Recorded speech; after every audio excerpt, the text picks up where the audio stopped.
Hi friends, నేను మీ రమాదేవిని. ఈరోజు నేను చూపించబోయే special recipe cauliflower egg masala curry. ఈ కర్రీ రైస్, రోటీస్, చపాతీ దేనిలోకైనా ఎంతో టేస్టీగా ఉంటుంది. చాలా ఫాస్ట్గా కూడా చేసేసుకోవచ్చు. ఇప్పుడు ప్రిపరేషన్ ఎలాగో చూద్దాము. స్టవ్ పైన ముందుగా ఒక ప్యాన్ ఉంచి స్టవ్ ఆన్ చేసి దానిలోకి 2 టేబుల్ స్పూన్లు ఆయిల్ని యాడ్ చేసుకోవాలి.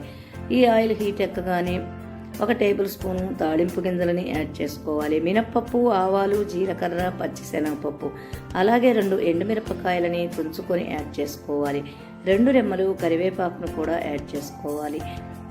ఈ తాలింపు అంతా కూడా కలుపుతూ ఫ్రై అవ్వనివ్వాలి. ఈ తాలింపు ఫ్రై అయిన తర్వాత 1 కప్పు సన్నగా కట్ చేసిన ఆనియన్స్ని దీనిలోకి యాడ్ చేసుకోవాలి. ఈ ఆనియన్స్ మొత్తం కలుపుతూ 1 నిమిషం పాటు వేగనివ్వాలి. ఇప్పుడు దానిలోకి 1 టీ స్పూను అల్లం వెల్లుల్లి పేస్ట్ని యాడ్ చేసుకోవాలి. ఈ అల్లం వెల్లుల్లి పేస్ట్ అంతా కూడా కలుపుతూ పచ్చి వాసన పోయేంత వరకు వేగనివ్వాలి. ఇప్పుడు దానిలోకి 1 క్యాలీఫ్లవర్ని చిన్న చిన్న పీసెస్గా కట్ చేసుకొని హాట్ వాటర్లో వాష్ చేసుకొని దీనిలోకి యాడ్ చేసుకోవాలి. క్యాలీఫ్లవర్ అనేది వేడి నీళ్ళల్లోనే వాష్ చేసుకోవాలి. సన్నటి పురుగు ఉంటుంది, పచ్చి వాసన కూడా పోయి బాగుంటుంది. ఈ మొత్తాన్ని కలుపుతూ హాఫ్ వరకు కూడా కుక్ చేసుకోవాలి. ఇప్పుడు దానిలోకి 1 పండు టమోటాని చిన్న చిన్న పీసెస్గా కట్ చేసుకొని యాడ్ చేసుకోవాలి.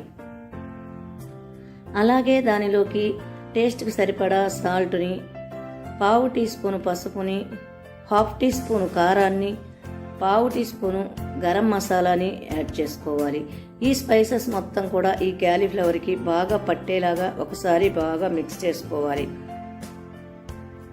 ఫ్లేమ్ మీడియంలోకి అడ్జస్ట్ చేసుకొని ఇప్పుడు దానిపైన మూత ఉంచి 5 మినిట్స్ వరకు కుక్ చేసుకోవాలి. 5 మినిట్స్ తర్వాత ఒకసారి మూత తీసి చూస్తే క్యాలీఫ్లవర్ అంతా కూడా బాగా కుక్ అయి ఉన్నది.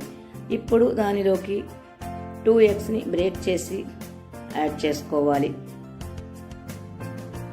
ఈ ఎగ్స్ అనేది మనం క్యాలీఫ్లవర్ తీసుకున్న క్వాంటిటీని బట్టి యాడ్ చేసుకోవచ్చు. మా ఛానల్ కనుక మీరు ఫస్ట్ టైం చూస్తున్నట్లయితే మోర్ వెరైటీ వీడియోస్ కోసం వెంటనే సబ్స్క్రైబ్ చేసుకోండి.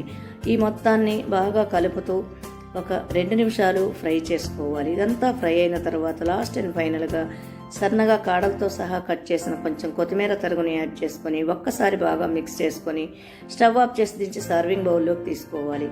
ఎంతో టేస్టీ అయిన cauliflower egg masala curry ready అయింది. ఎగ్ అంటే ఇష్టం లేని వాళ్ళు కూడా చాలా ఇష్టంగా ఈ కర్రీని తింటారు. కర్రీ రెడీ అయింది, సర్వ్ చేసుకోవచ్చు. Thanks for watching.